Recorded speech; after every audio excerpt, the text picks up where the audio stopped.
बोलिए गोविंद भगवान की। इधर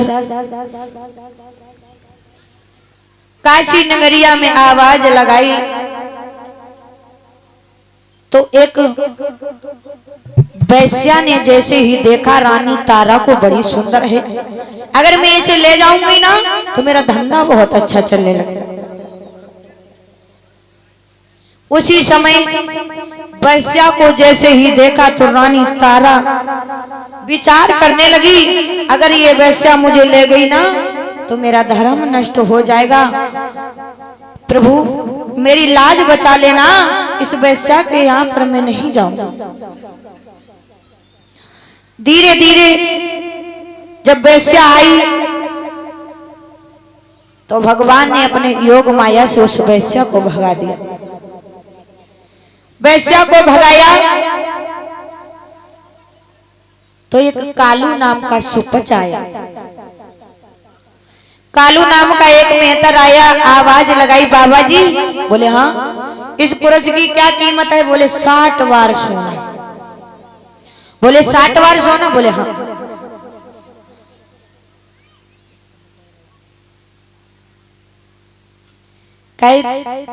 बाबा जी हमें तीनों को नहीं लेना, हमें केवल एक को लेना है। बोले तो 20 बार सोना दे दो। तो उस कालू नाम के सुपच ने 20 बार सोना दिया और 20 बार सोना दे करके आज हरिश्चंद्र को खरीद लिया। और जब हरिश्चंद्र को खरीदा तो रानी तारा कहने लगे, महाराज थोड़ी देर रुक जाइए, पहले हम बिक जाएं, उसके बाद तुम चले जाना। मैं तुम्हारी पत्नी हूँ, मेरे होते हुए तुम पहले बिक जाओ, ये मुझे शोभा नहीं देता है। तब तक उसी नगर में एक ब्राह्मण रहता था। ब्राह्मण आया, आवाज लगाई, बाबा जी इस स्त्री की क्या कीमत है? बोले 20 बार सोना। तो 20 बार सोना दे करके रानी तारा को खरीद लिया। रानी तारा पैरों पर गिर गई, कहने लगी, बाबा जी तुमने हमें 20 बार सोना दे करके खरीदा है, 20 बार सोना दे करके मेरे बेटा को भी खरीद लो, मैं अपने बेटा के बगैर नहीं जी पाऊंगी। मैं तुम्हारा सब कर्ज अदा दूर कर दूंगी, लेकिन मेरे बेटा को ले लो। तो बाबा ने आज दोनों को खरीद लिया। हरिश्चंद्र गए, जाकर के कालू नाम का सुपच कहने लगा, ये बताओ तुम्हारा नाम क्या है? बोले अगर मैं इसे अपना सही नाम बता दूंगा तो पता नहीं ये हमसे काम करवाए या नहीं करवाए। बोले महाराज मेरा नाम हरिया है। बोले अच्छा कि हाँ। बोले हमें क्या काम करना है महाराज? बोले सुबह उठ करके सारे नगर में झाड़ू लगाना है, एक घड़ा रोजाना तुम्हें गंगा जल से भर करके लाना है। बोले ठीक है। तो उसी समय आज हरिश्चंद्र सारे नगर में झाड़ू लगाते हैं और एक रोजाना घड़ा गंगा जल से भर करके लाते हैं। इधर धीरे धीरे समय बीता, एक बनिए के यहाँ पर भेज दिया, कहा कि हरिया जब तुम्हें भूख लगे तो तुम यहाँ पर भोजन ले जाना, लेकर के अपने खुद बना लेना। भोजन बनाया, खाने बैठे, तब तक वही विश्वामित्र आ गए, भिखारी का रूप बना करके आ गए। और आज हरिश्चंद्र ने वो भोजन सब उठा करके उन बाबा जी को दे दिया। प्रण कर लिया कि आज से मैं भोजन नहीं करूंगा। एक बार तालाब में पानी भरने गए, पानी भरने के लिए गए, जल भर लिया, लेकिन इतनी ताकत नहीं थी जो घड़े को सर पर रख लेते। तब तक देखी रानी तारा आ गई। तो रानी तारा से कहने लगे, सुन रानी, की रनिया उठवाई रे गगरिया मेरी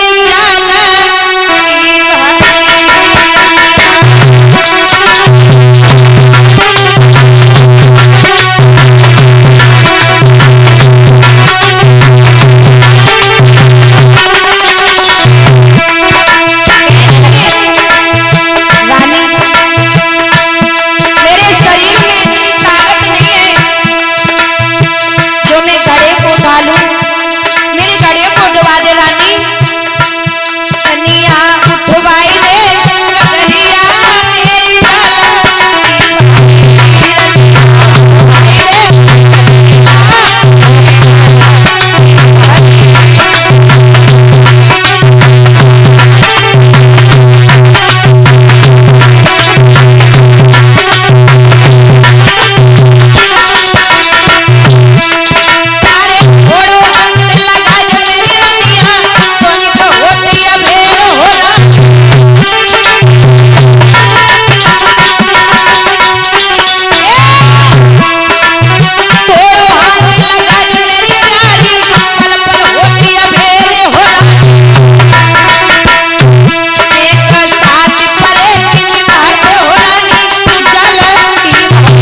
बोले भोजन तो देते हैं लेकिन मैं खाता नहीं हूँ। बोले क्यों? बोले खाने बैठे तो कोई ना कोई मांगने आ जाता। बोले अच्छे। बोले रानी जल्दी उठवाए दे। अरे कालू भंगी को ना करो कोई लाखों देवे धारी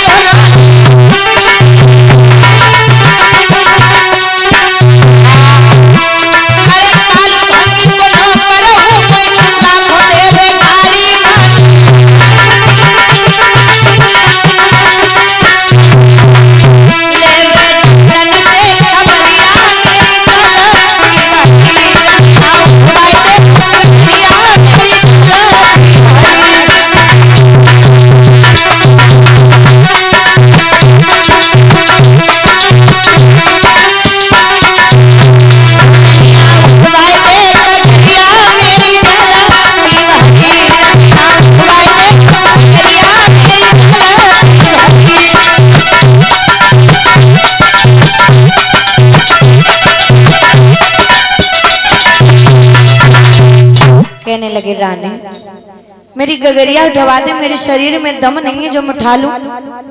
बोले नहीं उठवाऊंगी। बोले क्यों? अरे जब जब मुझ पर मुसीबत पड़ी तूने मेरा हमेशा साथ दिया, लेकिन आज क्यों तू मेरा साथ छोड़ रही है? बोली महाराज इसलिए छोड़ रही, तुम एक मेतर का घड़ा लेकर के आओ, मैं और एक ब्राह्मण का घड़ा लेकर आए। अगर मैं तुम्हारे घड़े को छू लूंगी ना तो मेरा धर्म नष्ट हो जाएगा, इसीलिए मैं तुम्हारे घड़े को नहीं छूंगी। बोले एक तरकीब बता सकत। बोले कौन सी? कि थोड़े जल में घुस जाओ तो गड़ा उतराया जाएगा और मुड़ बदल लियो। बोले चुप रहो, जब तुम हमारे गड़ा को अगर ना उठवा सकती तो हमें तुम्हारी तरकीब पर कोई जरूरत नहीं, हमें जैसे उठाए पे तैसे उठा लिए अपन। हरिश्चंद्र ने आज घड़े को उठा लिया, जैसे तैसे सर पर रख लिया, दरवाजे पर पहुंचे, आवाज लगाई हरिया। शरीर कप गया, घड़ा गिर गया, घड़ा फूट गया। कहने लगे अगर इसी प्रकार से तुम घड़े फोड़ेगा हम कहां से लाएंगे? बोले भोजन नहीं करता? बोले नहीं। बोले क्यों? उस बनिए के दुकान पे लगे। बोले ये बताओ मेरा नौकर भोजन लेने आया? बोले नहीं आया। आंखों में आंसू आ गए। कहने लगे आज से तू झाड़ू नहीं लगाएगा और घड़ा नहीं भर के लाएगा, बल्कि तू आज से मरघट की रखवाली करेगा।